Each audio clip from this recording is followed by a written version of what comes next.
Let's talk tech. IBM just reported a solid quarter after the close today. While their sales came in a bit light, their earnings were higher than expected, thanks to strength in the rapidly growing cloud division, a division that was augmented by the purchase of Red Hat not that long ago. Now, some may not like every line of this quarterly report, but I think there is a resilience and a history here at IBM that I like, as well as a plan for growth that I think is on target, even as many other companies are falling under the weight of COVID-19. The architect of that plan, which includes a strong hybrid cloud offering as well as solid artificial intelligence platform, it's our next guest. It's Arvind Krishna, who has just taken over as CEO of this venerable company a few weeks ago. Let's take the temperature of IBM through the words of Mr. Krishna. Arvind, welcome to Mad Money. Arvind, you're the 10th CEO. There have not been many CEOs at IBM, and this is your first chance to speak. I'm delighted that you're on the call.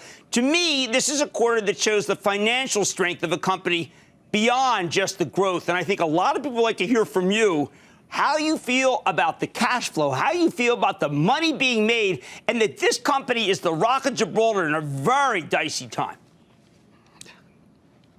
Thanks, Jim. First, let me just acknowledge the crisis we're all going through, and my heart goes out to everybody around the globe who's dealing with COVID-19. But I'm also proud of all the IBMers who have performed their work so well, even though over 95% of them are working from home. So, going back to the quarter, IBM runs the most critical processes for our clients. And these are some of the most critical systems on the planet, whether it's credit card processing, it's interbank payments, retail banking, and so on. And so this demonstrates, our results demonstrate the high-value segments that we have chosen to be in. We begin with a strong balance sheet. We add to that good cash flow. We have access to markets, which results in good liquidity, which will allow us to weather the storm really well.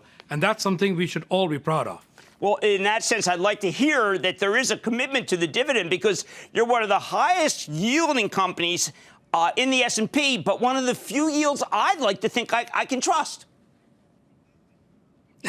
Absolutely, Jim. And the reason that liquidity I mentioned is so important because it allows us to secure our dividend.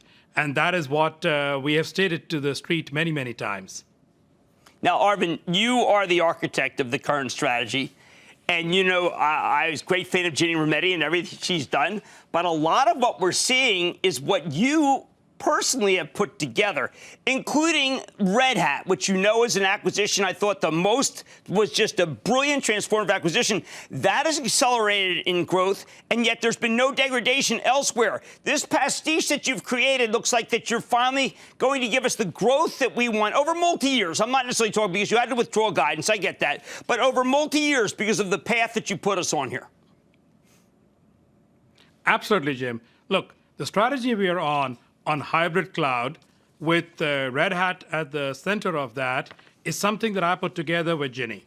And you mentioned Ginny, and I'll acknowledge that it was something that I did, but with a lot of help from her, and we got that done. Hybrid cloud is really the ability to take the 20% of cloud penetration that is true today and go after the next 80%. And the workloads there are much more mission critical in nature and much more enterprise in nature. We've categorized that as a $1.2 trillion market, half of which is services, and we feel incredibly well positioned to go and take a leadership position in that. So definitely that's a big part of it. The second part is acquiring Red Hat. And Red Hat was growing in the mid-teens before we acquired it.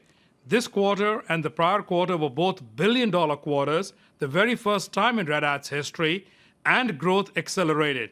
So I feel really good about that as well, and it shows the strategy that is working, and it shows the demand that is there for those products and capabilities. And the third piece in there is we kind of began with less than 1,000 customers for a product called OpenShift from Red Hat, and that's gone to over 2,000 customers as of now. So really, three really good vectors of momentum on hybrid cloud, as well as on Red Hat itself, and as well as on OpenShift. I think a lot of people also are excited about some of the things that I know that you have talked to us before. I had the privilege to meet you at a lunch here at CNBC, artificial intelligence. And what artificial intelligence means for the world that right now that we're facing with COVID-19. Jim, it's a great question. I'm going to begin with a really quick example and then come back to a bit more of a macro view on artificial intelligence. We began a great project. It just took a couple of days down at the Children's Hospital in Atlanta. And they were getting too many calls from parents worried about their children. And we created a Watson assistant specifically for that hospital on their protocol, so it's their health protocols, that could answer and triage out over 1,000 queries from parents.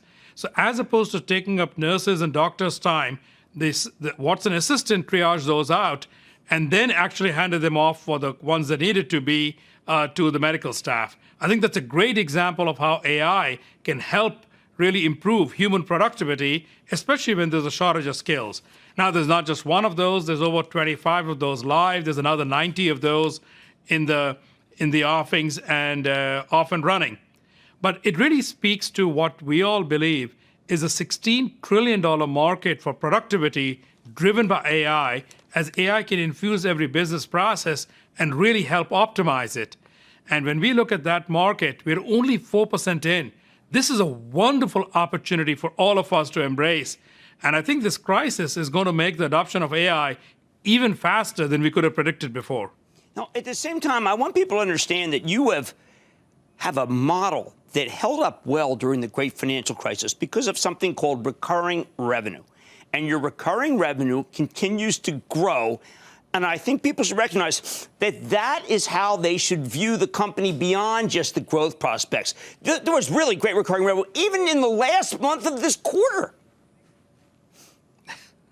Yeah. So, Jim, this goes back to the point of the solidity in the balance sheet and the cash flow.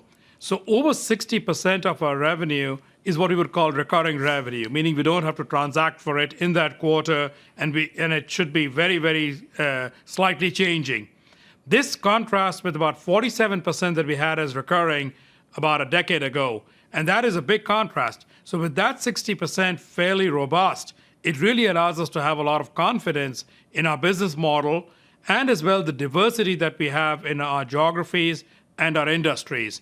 While certain industries are going to get impacted, we are not overly exposed to those. The majority of our revenue comes from financial services, the public sector, which is inclusive of health and government, and telecommunications. So that must be one of the reasons why global business services, which I was concerned about, because these other businesses, incumbent businesses we call them, I was worried about stagnation, but global business services, you hit it out of the park. It absolutely did. When you look at many of the projects they do, you went back to application modernization driven by hybrid cloud. You talk about artificial intelligence projects. You talk about really as the world wants to get digital and get digital faster even in these crisis days of COVID-19. I think that's a big opportunity for global business services. Now, I wouldn't say they'll be completely immune to this, but I think the portfolio we have selected should make us more robust than many others. One last question. It's a difficult time, but we need optimism. You are a realist who is optimistic. What does it feel like to take over the helm of a great American company at a time of tremendous turmoil around the world? Well, Jim, I got to begin with, I have immense confidence that we are going to emerge even stronger from this pandemic. And by the way, as you mentioned right in the beginning, I have immense confidence that our strategy and the portfolio we have selected is going to allow for growth in the longer term. Now, both those put together, I see how our people are reacting, I see how our clients are reacting, and the two put together really give me confidence in the ability of us together as a world to go use technology for the better. Well, I wanted to first congratulate you on a quarter. Many others are faltering. Second, thank you for coming on Mad Money for your inaugural, because I think there are many good years ahead. And a lot of this is your strategy. Thank you so much, sir. Thank you, Jim. That's Arvind Krishna, CEO of IBM. 5% yield, held up really well during the great financial crisis. New person at the helm, whom I trust. Mad Money's back after the break.